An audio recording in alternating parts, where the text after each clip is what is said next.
We wanted to make this submission to the SMC because we think it's really important that the patient voice, or in fact in this case it's the voice of parents and children with ADHD, should be heard in the process of deciding on this new medicine. We're a small organisation and we're aware that in Scotland there isn't an overall patient group for ADHD, but several small organisations. So we saw this as a golden opportunity to collaborate together and create a joint submission which we could put forward.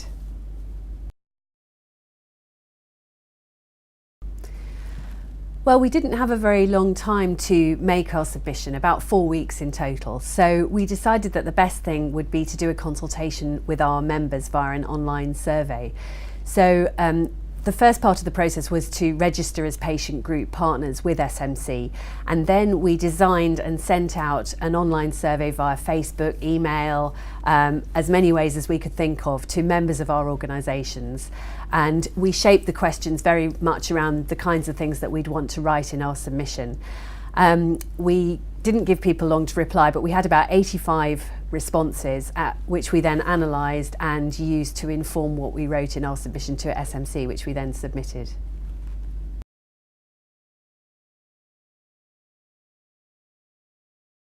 The things that we felt were really important to capture in what we put forward to the SMC were about the lived experience of having a child with ADHD for families and for those children themselves. And so we sought to do that by asking a mixture of quantitative and qualitative questions. So the quantitative questions had multiple choice answers, which enabled us to generate some hard facts, hard statistics to include. And then we asked some open qualitative questions so that people could share their stories and experiences and describe in their own words what it's really like living with ADHD, and also what the benefits of having different treatment options is. We also felt it was really important to present a balanced submission because no medicine is perfect. So we wanted to capture the negative aspects of taking medicines as well as the positive, so that we could put forward both sides of it.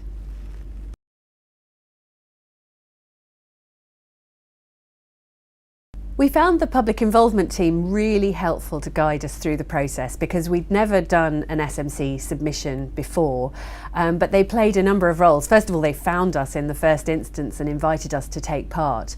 But then they also guided us through every step of the process, so the forms and how we could do our submission. They helped us to put forward some questions to the manufacturer that we wanted answered to help us shape what we wrote.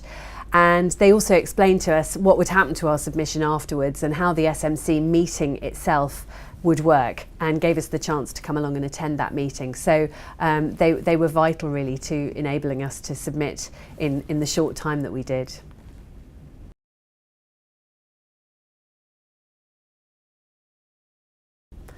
Overall, we found the process of working with the SMC and making the submission a really positive one.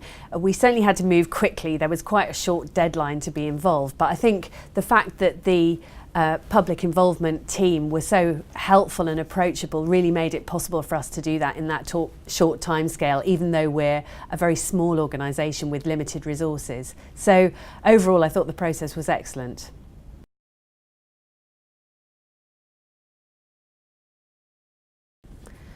We'd thoroughly recommend to other patient organisations, large and small, to make a submission to the SMC. We found it to be an excellent process which has had a lot of benefits for us, going wider than just the fact that we were part of this decision-making process.